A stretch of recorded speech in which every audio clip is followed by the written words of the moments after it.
What's up kasingkit? Welcome back to my YouTube channel, Milly's Vlog.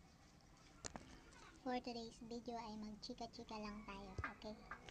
Dahil kailangan natin gumawa talaga ng mga original content para hindi tayo ma-demonetize sa ating YouTube channel. Ganon. So, by the way, ay ikukwento ko lang sa inyo ang mga everything, anything. Andito ako ngayon sa small store.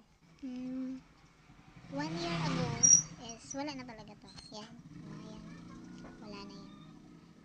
Kasi hindi na kami dito nakatira. Doon na kami sa Parañaque. And doon na nga kami nakarehistro eh. Kaya lumipat na kami doon. Mag 1 year din kami doon na tumira. And sa di inaasahang pagkakataon at pangyayari, yun, because of the misunderstanding sa trabaho, ayun, bigla na naman kaming bumalik dito. At syempre hindi naman basta-basta na makakapag ganito ka kung walang money. Yun. So January until May ay nag-work po ako, yes, sa Jaden Demsam. Ano po siya, toppings, siomai, toppings, ganun po, and fried rice, para siyang sa chowpan. Yun. Actually, madali lang naman din yung trabaho. Kasi, magbibigay ka lang naman sa customer ng mga order nila. Kasi ready to serve na rin naman siya. I-ready mo na lang pagdating mo sa pwesto. At siguro experience na rin yun. Diba? Work experience. At yun na nga, nung nakaipon na ako ng, hindi naman siya kalakihan, pero sapat lang na makapag-umpisa ka. Makabili ka ng mga paunti-unti. Ganun. Hindi naman kasi agad-agad is yun, dami-damihan magad yung mga stocks mo, no. Dahil kapag nagbukas ka ng tindahan ay kailangan mo munang alamin ang mga, so hindi rin po basta-basta ang pagtatayo ng ganito. Dahil unang-una kailangan mo ng mahabang pasensya.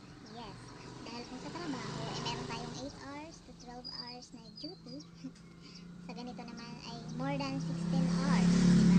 At syempre merong different kind of customer na may encounter natin, so dapat meron tayong mga pagkukunan, diba? Pero ang maganda dito is hawak natin yung oras natin, diba? Wala tayong boss, sarili natin ang ating boss, ganun. And based on my experience, dahil alam naman natin ngayon na talagang marami nang nagsulputan, lalo yung mga small groceries like Dali or Osib, ay ayun, mas humina talaga ang mga small sari-sari store, lalo na sa mga barangay or katulad po dito sa amin na talagang halos magkakatabi, diba? Sa isang street ilan kayo, ganun. So siguro may mga bibili naman talaga kapag wala na silang choice, or kung isa lang yung bibili mo tapos pupunta ka pa ng grocery, dyan na lang sa tindahan, ganun. Pero hindi na talaga siya katulad nung dati na talagang boom, diba? Kasi talagang mas mura naman talaga dun sa mga tsaka syempre hindi naman din pwede natin i-level yung price natin doon, diba? Kasi business tong atin, diba? Tayo din para kumita, hindi for charity. Yun. And tips ko lang po sa mga kapwa ko kasari or sa mga magsisimula pa lang ng kanilang store, wag po kayong wag niyo pong dadamihan yung mga stock na mga non-fast moving items. Mag-focus po kayo sa mga fast moving items para syempre mas mapalago niyo po yung mga puhunan na inyong sinimulan. Ganun po. Kasi yung mga non-fast moving item tulog, diba? Maging tulog lang ang puhunan niyo. So mas maganda rin na meron kayo kahit paunti-unti, kasi kung may maghanap may maibigay kayo, ganun.